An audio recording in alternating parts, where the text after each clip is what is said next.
On September 10, 2025, Charlie Kirk was assassinated. This is the possible position where the assassin had a clear line of sight from a building located about 430 feet away. The assassin squeezed the trigger and a single bullet traveled this distance and struck Charlie Kirk right in the neck. More detail all in the video ahead.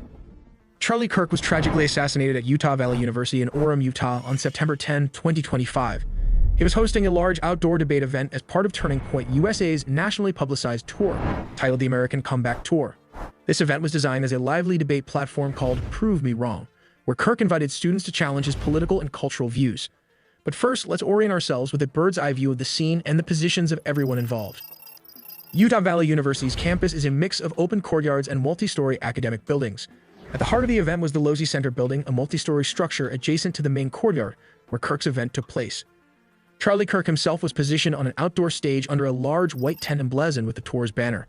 He was sitting and speaking into a microphone, facing hundreds of students seated along the main walkway and gathered around the stage. The crowd was estimated at over 3,000 attendees, including students and visitors. Meanwhile, on the rooftop of the Lozy Center building, a person dressed entirely in black was seen. This building was approximately 430 feet, about 131 meters, from where Kirk and his team were stationed on the stage. The rooftop provided a clear vantage point with open sightlines directly to the event area. Security footage and numerous eyewitness accounts have confirmed that the gunshot rang out from this rooftop location while Kirk was actively speaking. The bullet struck Kirk in the neck, causing him to collapse on the stage. But how did the assassin escape despite the huge crowd? The assailant's use of distance, the campus layout, and what is believed to be a scoped firearm indicate a high degree of planning and precision. The shooter chose an elevated, concealed position to avoid close detection and maximize the chances of escape. Here is the bullet trajectory. Given this altitude, the assassin had a clear, unobstructed line of sight directly to the stage where Charlie Kirk was standing and addressing the crowd. The bullet's trajectory descended steeply and accurately through open space to strike Kirk in the neck, which strongly suggests the use of a scoped firearm designed for long-range precision. As soon as the shot was fired, the gunman likely retreated to an entrance on the top of the building. Despite security efforts, the shooter disappeared without a trace, climbing down from the building and blending into nearby campus structures or escape routes surrounding the Lozy Center. Witnesses reported that panic broke out immediately after the shot.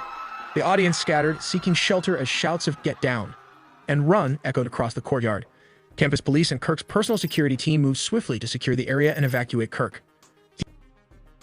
Here is the detailed timeline of how it happened. 12:00 p.m., September 10, 2025.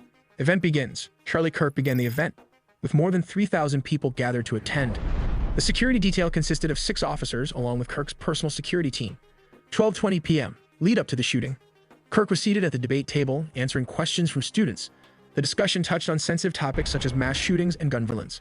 Kirk remained calm and composed as he responded to a question about mass shooters, still holding the microphone while seated. The atmosphere was lively but controlled, many sitting close to the stage while others watched from nearby balconies and standing areas. 12:22 to 12:23 p.m., the assassination. Suddenly, a loud gunshot echoed through the courtyard. Kirk was hit in the neck while speaking.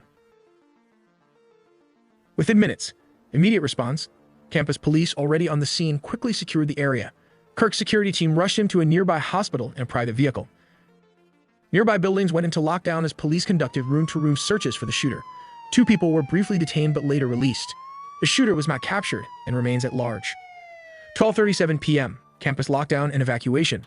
University officials announced a full campus evacuation and canceled classes. Students and staff were instructed to shelter in place until law enforcement declared the campus safe. Early afternoon, official announcements. It was confirmed that Kirk had died from his injuries at the hospital.